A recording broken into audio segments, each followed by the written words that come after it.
제89편 에스라인 에단의 마스길. 내가 여호와의 인자하심을 영원히 노래하며 주의 성실하심을 내 입으로 대대에 알게 하리이다. 내가 말하기를 인자하심을 영원히 세우시며 주의 성실하심을 하늘에서 견고히 하시리라 하였나이다. 주께서 이르시되 나는 내가 택한 자와 언약을 맺으며 내 종 다윗에게 맹세하기를 내가 내 자손을 영원히 견고히 하며 내 왕위를 대대에 세우리라 하셨나이다. 여호와여, 주의 기이한 일을 하늘이 찬양할 것이요 주의 성실도 거룩한 자들의 모임 가운데서 찬양하리이다. 무릇 구름 위에서 능히 여호와와 비교할 자 누구며 신들 중에서 여호와와 같은 자 누구리이까? 하나님은 거룩한 자의 모임 가운데에서 매우 무서워할 이시오며 둘러있는 모든 자 위에 더욱 두려워할 이시니이다. 여호와 만군의 하나님이여, 주와 같이 능력 있는 이가 누구리이까? 여호와여, 주의 성실하심이 주를 둘렀나이다. 주께서 바다의 파도를 다스리시며 그 파도가 일어날 때 잔잔하게 하시나이다. 주께서 라합을 죽임당한 자같이 깨뜨리시고 주의 원수를 주의 능력의 팔로 흩으셨나이다. 하늘이 주의 것이요 땅도 주의 것이라. 세계와 그 중에 충만한 것을 주께서 건설하셨나이다. 남북을 주께서 창조하셨으니 다볼과 헤르몬이 주의 이름으로 말미암아 즐거워하나이다. 주의 팔에 능력이 있어오며 주의 손은 강하고 주의 오른손은 높이 들리우셨나이다. 의와 공의가 주의 보좌의 기초라. 인자함과 진실함이 주 앞에 있나이다. 즐겁게 소리칠 줄 아는 백성은 복이 있나니 여호와여, 그들이 주의 얼굴 비단에서 다니리로다. 그들은 종일 주의 이름 때문에 기뻐하며 주의 공의로 말미암아 높아지오니 주는 그들의 힘의 영광이심이라. 우리의 뿔이 주의 은총으로 높아지오리니 우리의 방패는 여호와께 속하였고 우리의 왕은 이스라엘의 거룩한 이에게 속하였기 때문이니이다.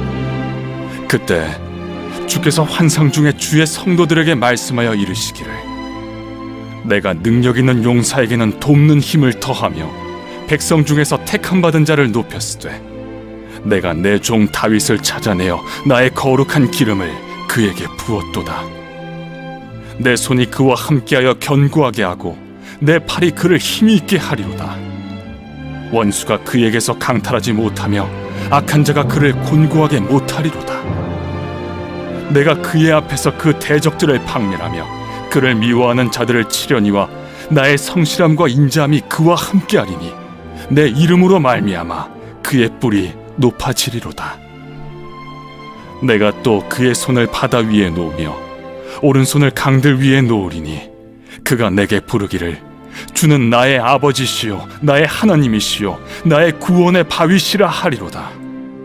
내가 또 그를 장자로 삼고 세상 왕들에게 지존자가 되게 하며 그를 위하여 나의 인자함을 영원히 지키고 그와 맺은 나의 언약을 굳게 세우며 또 그의 후손을 영구하게 하여 그의 왕위를 하늘의 날과 같게 하리로다. 만일 그의 자손이 내 법을 버리며 내 규례대로 행하지 아니하며 내 율례를 깨뜨리며 내 계명을 지키지 아니하면 내가 회초리로 그들의 죄를 다스리며 채찍으로 그들의 죄악을 벌하리로다. 그러나 나의 인자함을 그에게서 다 거두지는 아니하며 나의 성실함도 패하지 아니하며 내 언약을 깨뜨리지 아니하고 내 입술에서 낸 것은 변하지 아니하리로다. 내가 나의 거룩함으로 한 번 맹세하였은즉 다윗에게 거짓말을 하지 아니할 것이라. 그의 후손이 장구하고 그의 왕위는 해같이 내 앞에 항상 있으며 또 궁창의 확실한 증인인 달같이 영원히 견고하게 되리라 하셨도다. 그러나 주께서 주의 기름 부음 받은 자에게 놓아사 물리치셔서 버리셨으며 주의 종의 언약을 미워하사 그의 관을 땅에 던져 욕되게 하셨으며 그의 모든 울타리를 파괴하시며 그 요새를 무너뜨리셨으므로 길로 지나가는 자들에게 다 탈취를 당하며 그의 이웃에게 욕을 당하나이다. 주께서 그의 대적들의 오른손을 높이시고 그들의 모든 원수들은 기쁘게 하셨으나 그의 칼날은 둔하게 하사 그가 전장에서 더 이상 버티지 못하게 하셨으며 그의 영광을 그치게 하시고 그의 왕위를 땅에 엎으셨으며 그의 젊은 날들을 짧게 하시고 그를 수치로 덮으셨나이다. 여호와여, 언제까지니이까? 스스로 영원히 숨기시리이까? 주의 노가 언제까지 불붙듯 하시겠나이까? 나의 때가 얼마나 짧은지 기억하소서. 주께서 모든 사람을 어찌 그리 허무하게 창조하셨는지요. 누가 살아서 죽음을 보지 아니하고 자기의 영혼을 스올의 권세에서 건지리이까? 주여, 주의 성실하심으로 다윗에게 맹세하신 그 전에 인자하심이 어디 있나이까? 주는 주의 종들이 받은 비방을 기억하소서. 많은 민족의 비방이 내 품에 있사오니 여호와여, 이 비방은 주의 원수들이 주의 기름 부음 받은 자의 행동을 비방한 것이로소이다. 여호와를 영원히 찬송할지어다. 아멘. 아멘.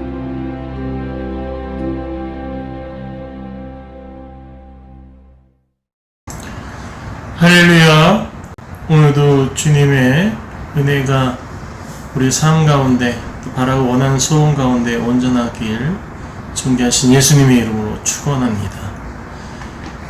오늘 말씀은 시편 89편 38절에서 52절까지 말씀인데 89편의 전체적인 내용을 한번 돌아볼 필요가 있어서 함께 나누도록 하겠습니다.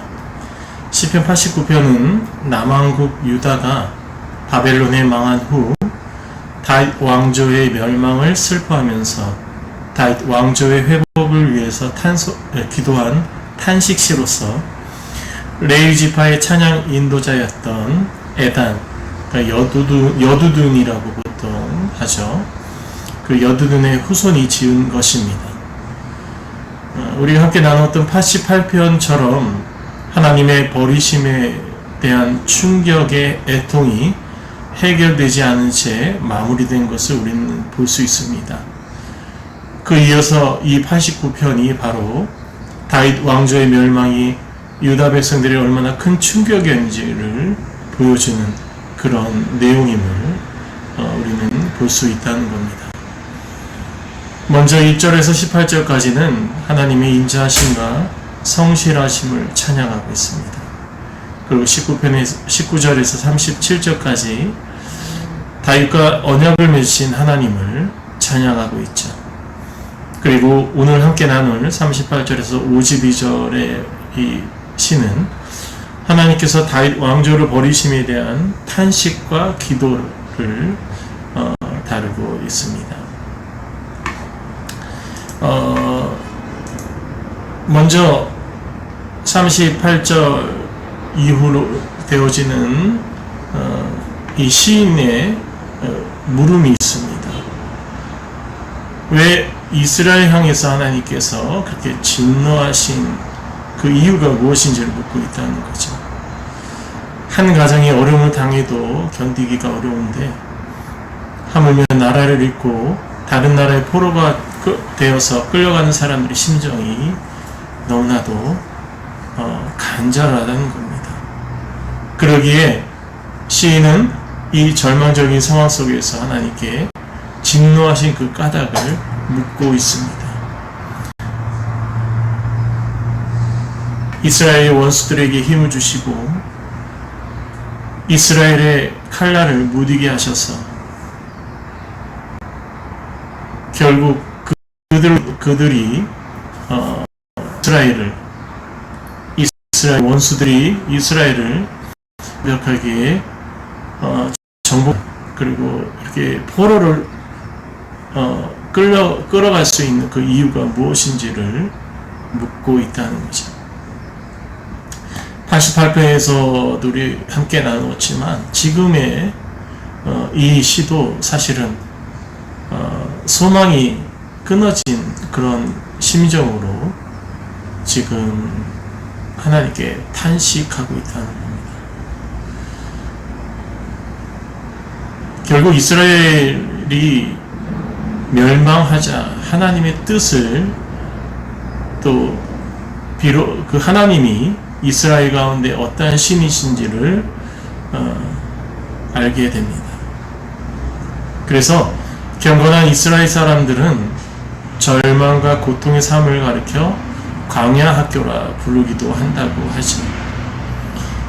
어려움을 당하더라도 기도를 잃지 않는 자들은 그 어려운 삶의 현장에서 하나님을 발견하게 된다라고 말하는데, 오늘 이 시인도 나라를 잃고 백성들이 바벨론으로 포로로 끌려가는 가운데서 결국 하나님이 누구신지를 다시 한번 깨닫는 그런 모습을 보여주고 있다는 겁니다. 아까 전에 말했듯이 기도를 잃지 않는 자들은 결국 하나님을 바라볼 수밖에 없다는 겁니다. 기도를 잃지 않는다는 게 얼마나 어려운 일인지 모릅니다. 왜냐하면 우리가 삶을 살아가다 보면 내 삶에 갇혀서 내 삶에 갇힌 그 그림자 때문에, 또는 삶을 에워싸고 있는 세상의 그 빛 때문에 구원의 빛이신 하나님을 바라보지 못한다는 겁니다. 왜냐하면 하나님의 법과 세상의 법이 너무나도 다르기 때문이라는 거죠. 솔직히 말한다면 하나님의 법과 세상의 법은 나뉘어진 것이 아닙니다. 다만 세상의 법이 하나님의 법을 거스려서 만들어진 것 뿐입니다. 하나님의 법은 창조부터 지금까지 계속적으로 그대로입니다. 많은 사람들이 하나님의 법을 정리하길 원합니다. 하나님의 법을 통해서 하나님이 어떠한 마음으로 우리를 바라보신지를 궁금해한다는 것입니다. 그럴 때 저는 딱 두 가지로 얘기합니다. 하나님의 법은 첫 번째, 하나님만 바라보는 겁니다. 하나님만 바라본다는 것이 사실 쉬운 일이 아니지요. 하나님만 바라본다는 의미의 가장 큰 의미는 하나님이 원하시는 하나님의 법 가운데 서길 원하는 간절한 마음이 있어야 된다는 겁니다. 즉, 세상에 많은 것들이 우리를 둘러싸고 있지만 그 가운데서도 구원에 비친 하나님만 바라볼 수 있는 믿음이 있다면 이미 하나님의 자녀로서 택하심을 받은 자로서 삶을 살아갈 수 있을 것입니다. 그렇다면 두 번째는 무엇이냐? 하나님의 빛 가운데 행복하게 살아가는 겁니다. 이게 가장 중요합니다. 어떠한 율법을 지키고 어떠한 일을 행해야 되는 것이 우리들의 삶인 것처럼 생각할 수 있는데, 성경을 아무리 읽어봐도 하나님이 가장 원하시는 것은 하나님을 바라보면서 하나님 안에서 행복하게 살아가는 것, 그것 외에는 없다는 겁니다. 이스라엘은 그것을 버렸습니다. 왜? 이스라엘은 노예 가운데서, 애굽의 노예 가운데서 하나님만 바라보며 나올 수 있었던 가장 큰 기적을 보았습니다. 애굽의 10가지 재앙을 체험했고, 그리고 홍해의 기적마저도 직접 눈으로 보고 체험을 했습니다.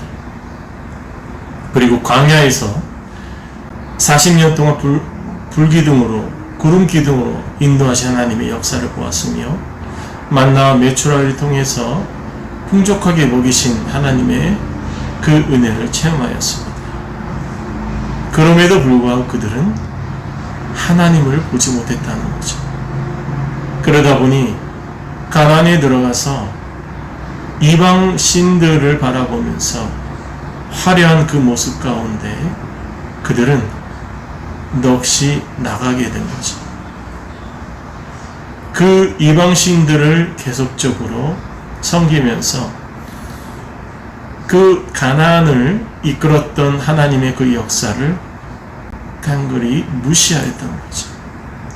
그것이 결국에는 이스라엘의 그 마음 가운데 심어져 있었고, 그 우상을 섬기던 그 버릇들이 계속되어서 나라를 세운데도 불구하고 하나님을 바라보지 못하고 왕만 바라보며 또 이스라엘을 대적할 수밖에 없는 그 막강한 주변의 나라들을 섬기게 되는, 또 그들 앞에 무릎 꿇고 그들을 경배하는 그런 죄악들이 이루어졌다는 거죠.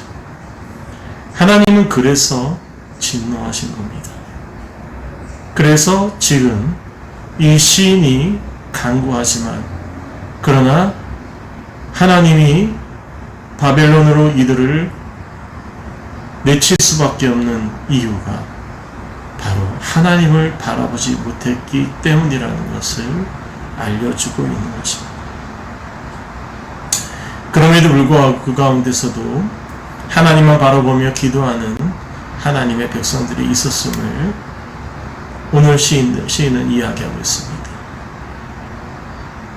우리가 이 시를 바라보면서 우리의 삶 가운데 어떠한 상황이 있다 하더라도 하나님만 바라볼 수 있는 힘이 필요하고, 또 하나님을 의지할 수 있는 용기가 필요하다는 것을 잊지 마시고, 어떠한 삶과 어떠한 상황이 있다 하더라도 하나님을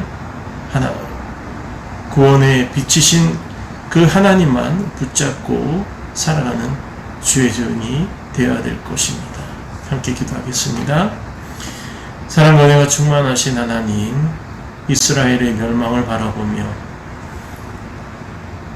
포로된 백성들을 바라보며 하나님께 부르짖는 오늘의 이 기도가 우리 삶 가운데서 하나님의 뜻을 이루지 못해 하나님의 은혜를 체험하지 못해 허덕이던 그 주의 종들이, 하지만 이미 누리고 또 느낄 수 있었던 것을 스스로 뒤로 한 채 살아왔던 그런 어리석은 주의 백성들의 모습이 우리들의 모습임을 고백합니다.